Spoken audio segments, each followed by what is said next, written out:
Sesión 4. La hora de su juicio. Es tiempo de que el juicio comience por la casa de Dios, y primero comienza por nosotros. ¿Cuál será el fin de aquellos que no obedecen al Evangelio de Dios? Primero de Pedro 4:17. Yo os digo que toda la palabra ociosa que hablen de los hombres, de aquella durará cuenta el día del juicio, pues por sus palabras serán justificados, y por sus palabras serán condenados. En Mateo 12:36-37. Por cuanto ha establecido un día de que el cual juzgará al mundo con justicia por aquel varón de a quien designó, acreditándolo ante todos los al haberlo levantado de los muertos. En Hechos 17:31. Podríamos seguir y seguir, pues en la Biblia hay versículo tras versículo que presentan a Dios como un Dios de juicio y al que nos hablan de la certeza del cielo, de que en la injusticia y al mal en la tierra un día se les daría cuentas, responderán y se les castigará justificadamente. El concepto de los juicios de Dios está presente en toda la Escritura. No hay un juicio global que corrija todos los males, que castigue toda la maldad y que premie toda la bondad. Por el contrario, los juicios de Dios han sido eventos continuos, dependiendo del tiempo, el lugar y las circunstancias. De sus juicios en el pasado, podemos aprender sobre el juicio actual y el que vendrá. La Biblia revela la realidad de los juicios de Dios, desde el juicio de Adán y Eva, después de la caída y la destrucción de Sodoma y Gomorra, la caída de la antigua Babilonia, la declaración del juicio del mensaje del primer ángel, hasta el último juicio del tiempo del fin. Por ejemplo, una descripción poderosa y particularmente revelante del juicio se encuentra en el libro de Daniel, en el Antiguo Testamento. En el capítulo 7 vemos que el profeta tuvo una visión de 4 bestias que emergieron del mar, cada una cuales simboliza un imperio mundial que surgirá y después desaparecería a lo largo de la historia hasta el gran juicio del cielo, que dará lugar al reino eterno de Dios. El asunto principal de su sueño profetizó es mostrar que estos 4 reinos terrenales y pasajeros en última instancia son reemplazados por el reino de Dios. Estas 4 grandes bestias son 4 reyes que se levantaron en la tierra. Después recibieron el reino de los santos del Altísimo y poseerán el reino hasta el siglo, eternamente y para siempre. A estos 4 reinos e imperios terrenales, desde hace tiempo se nos identifica como Babilonia, Mesopotamia, Grecia y después Roma, el último imperio que permanece hasta el fin de este mundo. La Roma de República y luego de los Césares fue la fase de la Roma, que surgió justo después de la antigua Grecia. Sin embargo, Roma, este 4 poder, aún existe hoy, y tal como lo profetizó la profecía, porque permanece hasta el fin del mundo. pero en la fase parpal. De hecho, a la cuarta bestia se le describe con ciertas características que encajan muy bien en la Roma medieval. Desafortunadamente, estas características incluyen gran persuasión. En el capítulo 7 de Daniel varias veces se describe un juicio celestial en el tiempo del fin, lo que le da el lugar al reino eterno de Dios, que en la Biblia llama un cielo nuevo y una tierra nueva. Estuve mirando hasta que fueron puestos unos tronos y se sentó un anciano de días. Su vestido era blanco como la nieve, y el pelo de su cabeza como la lana limpia. Su trono llama de fuego, y fuego ardiente las ruedas del mismo. Un río de fuego procedía y salía delante de él. Miles de miles lo servían, y millones de millones estaban delante de él. El juez se sentó y los libros fueron abiertos. En Daniel 7, 9 al 10. El anciano de días, un nombre para referirse a Dios. Tronos, libros abiertos del juez que se sienta. Todo esto es evidencia de que será desarrollando un tipo de escena de tribunal cósmico ante otros seres celestiales, ya que hemos visto el interés que tienen en el gran conflicto, los principados y los potestades en el lugar celestial, en Efesios 3:10, lo cual no debería sorprendernos. Posteriormente, este mismo juicio se presentará así. Miraba yo en la visión de la noche, y vi que en las nubes del cielo venía uno como hijo de hombre. Vino hasta el anciano de días, y lo hicieron acercarse delante de él, y le fue dado dominio, gloria y reino, para que todos los pueblos, naciones y lenguas lo sirvieran. Su dominio eterno que nunca pasará, y su reino es uno de los que nunca será destruido. En Daniel 7, 13 al 14. Ahora vamos al anciano de días con el Hijo del Hombre. Un tipo de evento celestial, otra representación del juicio que conduce al reino eterno de Dios. Otra imagen de este mismo juicio, aunque al principio menciona eventos aquí en la tierra, dice: hasta que vino el anciano de días y se hizo justicia a los santos del Altísimo. Y llegó el tiempo de los santos recibieron el reino. Date cuenta de lo siguiente: se hizo justicia a los santos del Altísimo. Solemos pasar en el juicio como algo malo, algo que conlleva castigo, lo cual de muchos casos es cierto, pero en este caso al menos para los santos. El juicio se realiza a favor de ellos, pero no puede ser eso. Como hemos sido todos considerados pecadores, no se nos ha dicho ya lo malo que somos.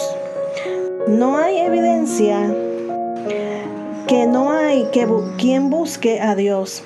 Todos se desviaron y a una se hicieron inútiles. No hay quien haga lo bueno, no hay ni siquiera uno. Sepulcro abierto en una garganta, con una lengua engañarán. veneno de víboras hay debajo de sus labios. Su boca está llena de maldición y de amargura. Sus pies se apresuran para derramar sangre, destrucción y miseria. Hay uno de sus caminos y no conocieron camino de paz. No hay temor de Dios delante de sus ojos. En Romanos 3, 11, 18.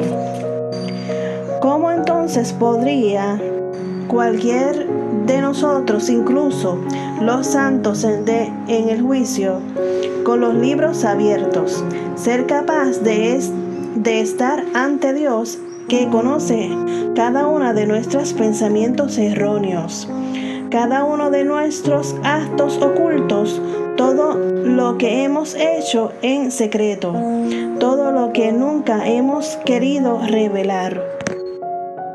Podemos a través del Evangelio eterno. Evangelio y el juicio.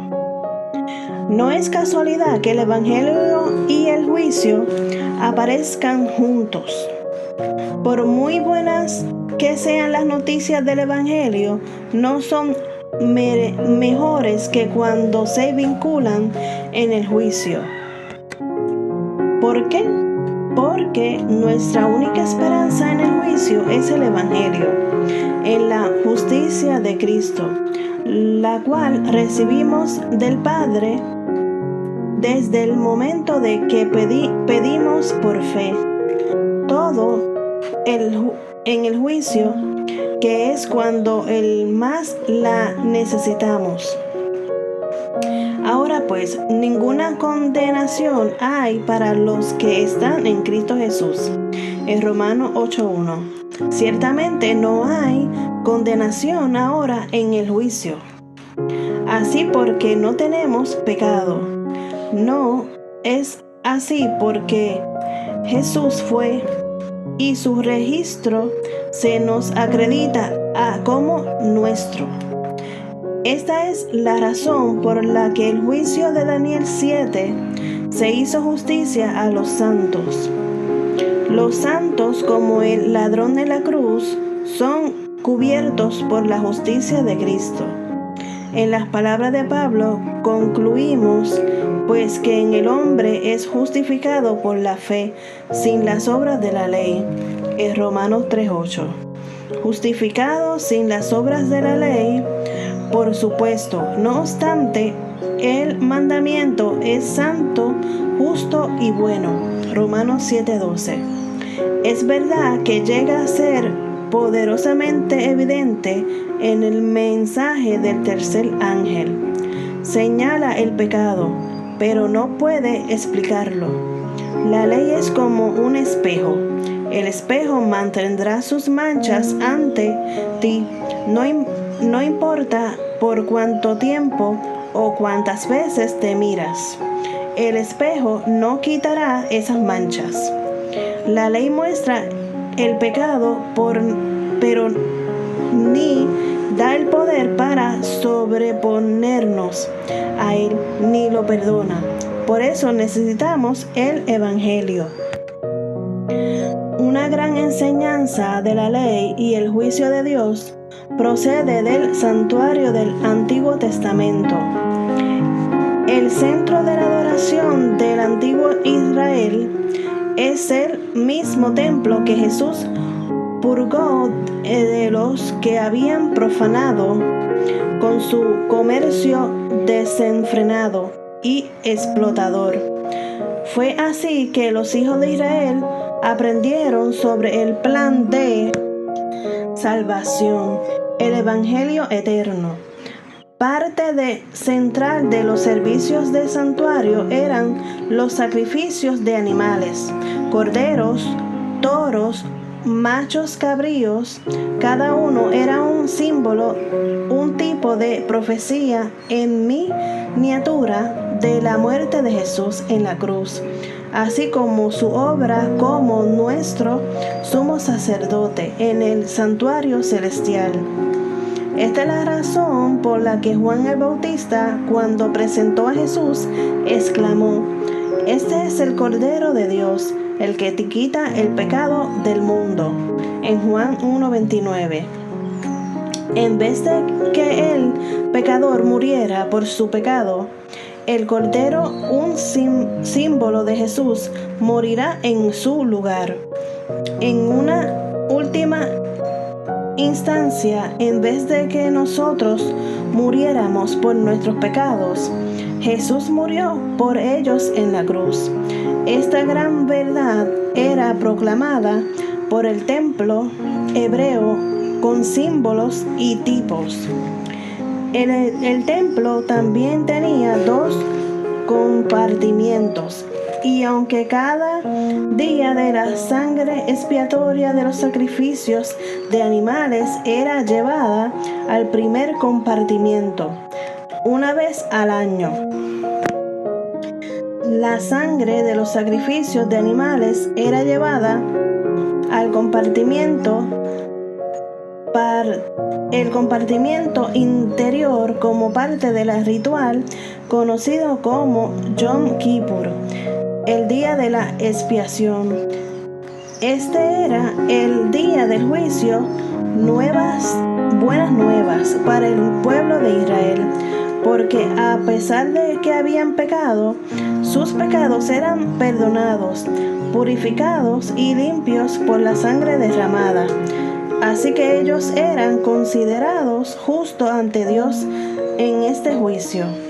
Este ritual anual concurría a causa de las impurezas de los hijos de Israel, de sus rebeliones y de todos sus pecados.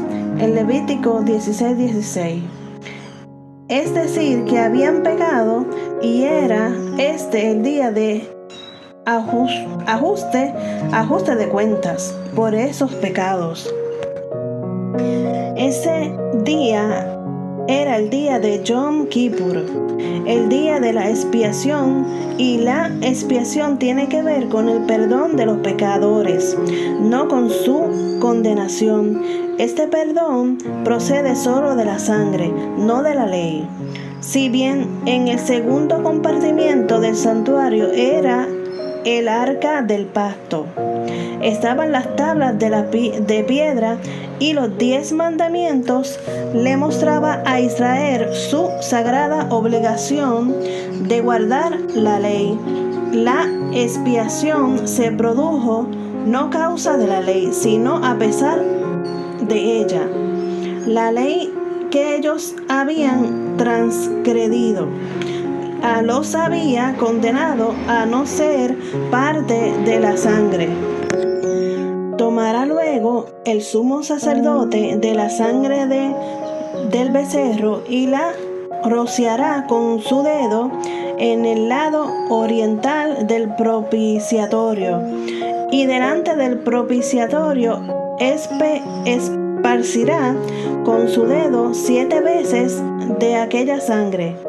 Después degollará al macho cabrío como expiación por el pecado del pueblo.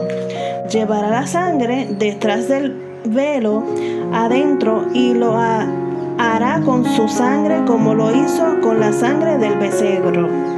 La esparcirá sobre el propiciatorio y delante del propiciatorio. En Levítico 16:14-15. El propiciatorio es la tapa del oro que cubrirá el arca del pacto, que contenía los 10 mandamientos. La sangre que rociará sobre él representa la sangre de Jesús, que expiaba la transgresión de los 10 mandamientos. Esto tendráis por estatuto perpetuo, que en el 7º y a los 10 días del mes afligiréis vuestras almas, y ninguna obra haráis, ni el natural ni el extranjero que habita entre vosotros, porque en ese día se hará expiación por vosotros, y seréis limpios de de todos vuestros pecados delante de Jehová. Levítico 16, 29 al 30. Este era un día solemne, un día de juicio. El pueblo debía afligir sus almas, es decir, era un día de arrepentimiento, de examen de conciencia, de reconocer sus defectos, al mismo tiempo que dependían de la sangre para el perdón de sus pecados. Ellos necesitaban que la sangre los limpiara también de esos pecados. Desde la muerte del animal hasta el sacerdote que ministraba la sangre del santuario, todo prefiguraba el evangelio eterno. Ministraba como nuestro sumo sacerdote. Ahora bien, el punto principal de lo que veníamos diciendo es que tenemos que tal sumo sacerdote, el cual se sentó en la diestra del trono de la majestad de los cielos, y el mismo del santuario, y el que aquel verdadero tabernáculo se levantó al Señor y no el hombre. Hebreos 8:1-2. Así que como los sacerdotes de antaño intercedían por los pecados y llevaban la sangre al interior del santuario, Jesús, como nuestro sumo sacerdote, es el santuario celestial. Intercede por nosotros ahora. ¿Quién es el que condenará? Cristo es el que murió, aún más el que también resucitó, el que además está en la diestra de Dios, el que también intercede por nosotros. Romanos 8:34. Por eso puede también salvar perpetuamente a los que por él se acercan a Dios, viviendo siempre para interceder por ellos. En Hebreos 7:25. Hijitos míos, estas cosas os escribo para que no pecáis. Por él, si alguno ha pecado, obligado tenemos que para él con el Padre a Jesucristo el justo. 1 Juan 2:1. Porque no entró Cristo en el santuario hecho por los hombres, figuraba del verdadero, sino del cielo mismo, para presentarse ahora por nosotros ante Dios. Hechos 9:24. Fíjate en el tema aquí. Cristo está en el cielo y en el santuario celestial, intercediendo por nosotros. Esta es la presencia de Dios por nosotros. Es un abogado por nosotros. Esta es la razón por la cual en este tiempo del juicio, porque la hora del juicio ha llegado. Tenemos la garantía de la salvación por lo que Jesús ha hecho por nosotros en la cruz, como nuestro sacrificio, y por lo que hace por nosotros ahora en el santuario celestial como nuestro sumo sacerdote. Una vez más, ¿quién es el que condenará? Cristo es el que murió, más aún el que también resucitó, y el que además estará en la diestra de Dios, el que también intercede por nosotros. En Romanos 8:34.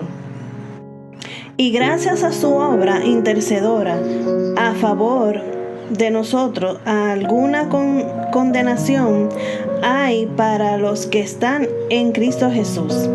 Ninguna condenación ahora, y ciertamente tampoco en el juicio.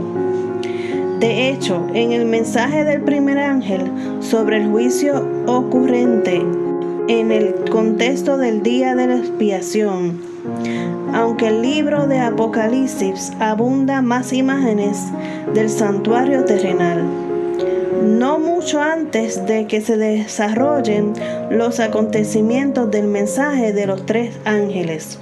Apocalipsis 11:19 declara: el ejemplo de Dios fue abierto en el cielo, y en el arca de su pacto se dejó ver en el templo. El templo es el santuario y el arca del pacto. En el segundo compartimiento contiene los 10 mandamientos. La única ocasión en que el sumo sacerdote entraba al segundo compartimiento era el día de la expiación, el día del juicio. Por lo tanto,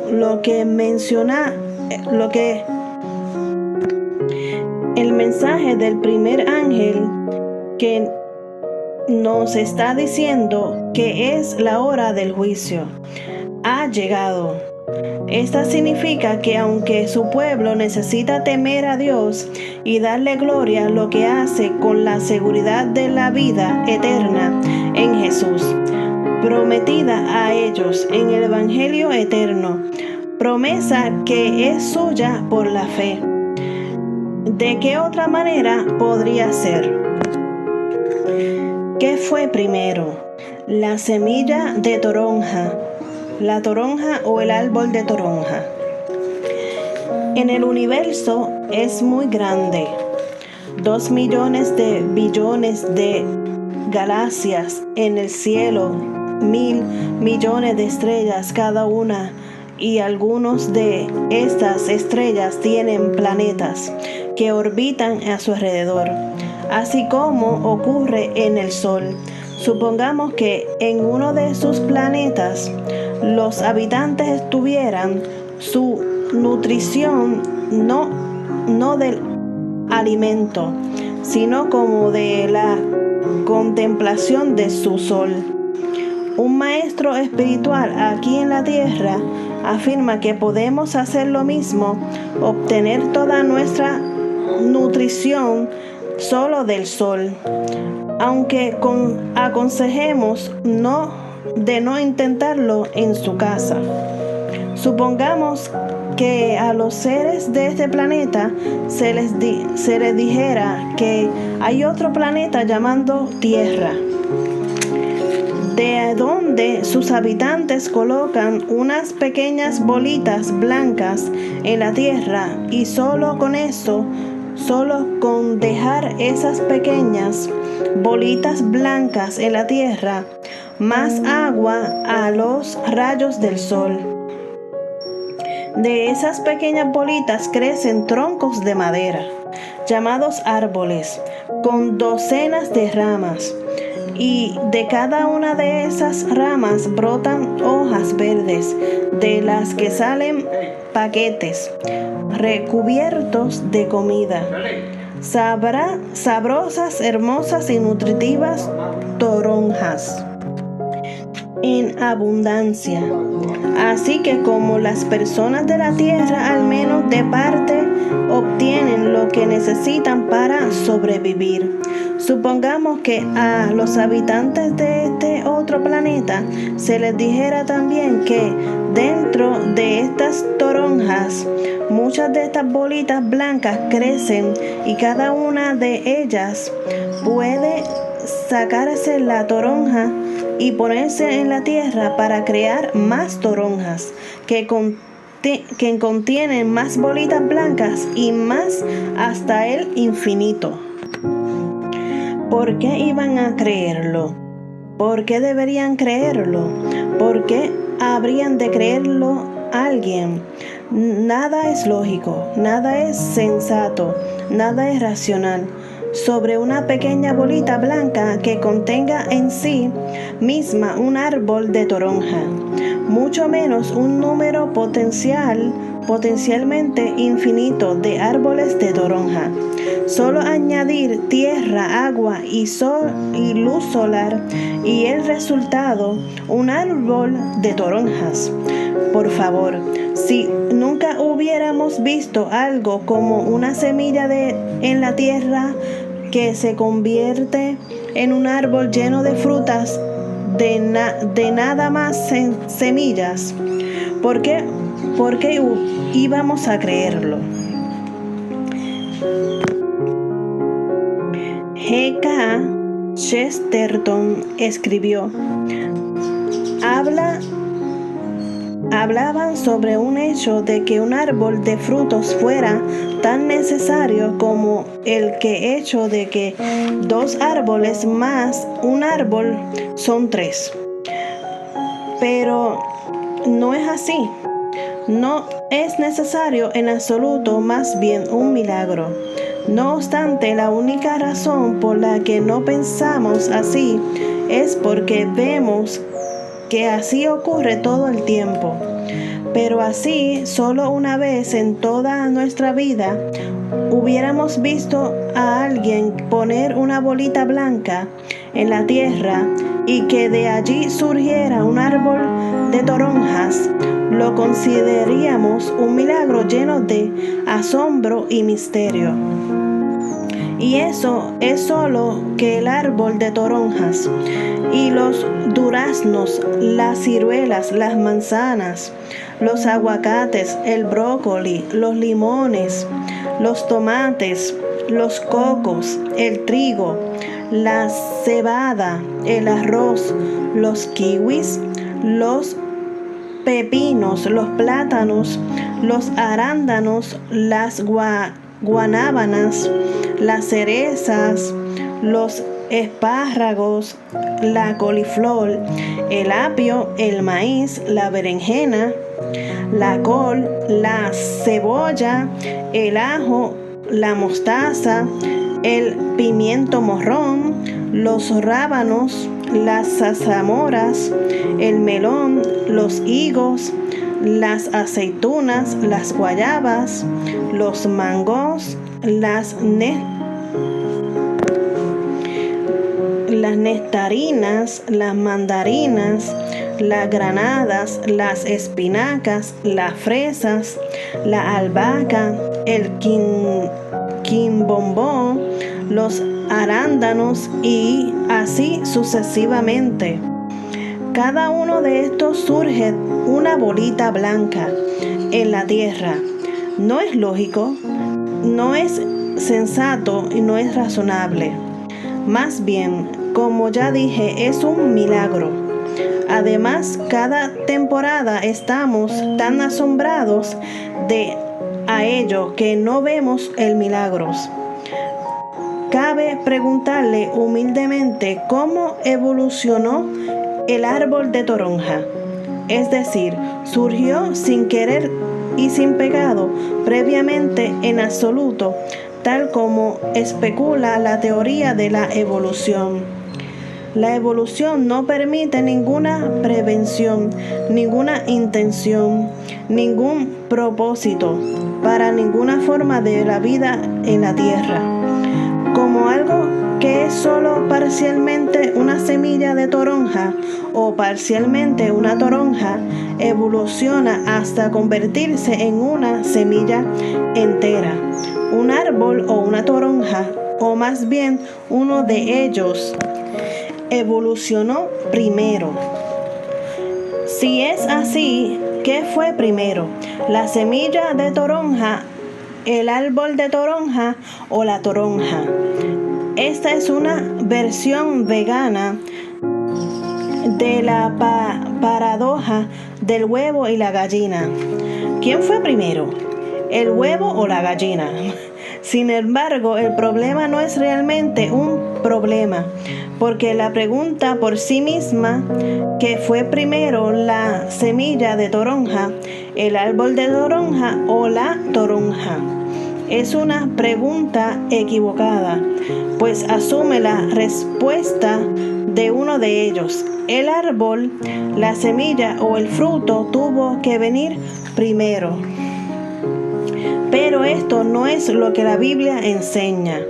Dijo Dios que haya vegetación sobre la tierra, que ésta produzca hierbas que den semilla y árboles que den fruto con semilla, todo según su especie. Y así sucedió. Nadie puede responder a que fue primero, porque ninguno fue primero.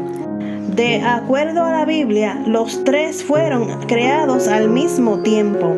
Esta es la única opción lógica al dilema. Dios creó la toronja con su semilla en ella.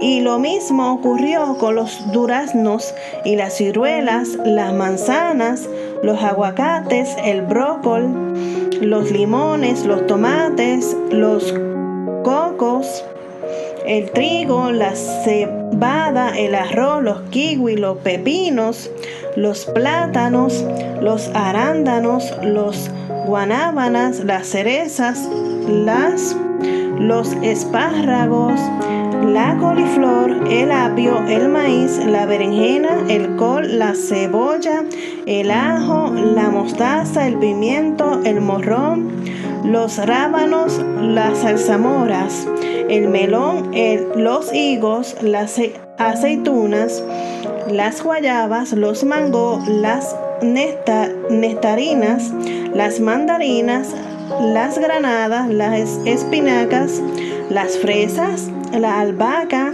el quincombo, los arándanos y así sucesivamente.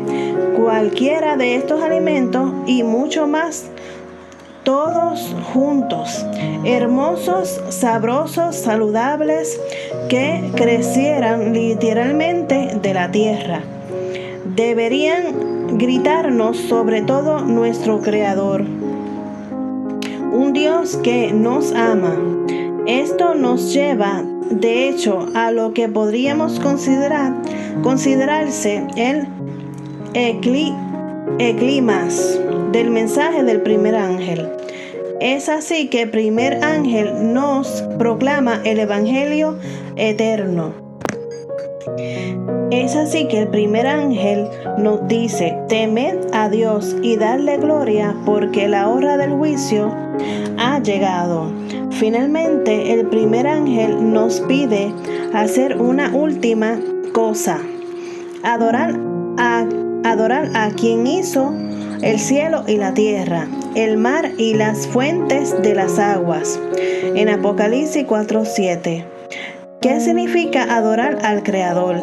Y el que puso la toronja en la semilla, y la semilla en la toronja. ¿Y por qué es un mensaje tan importante para nosotros? Amén.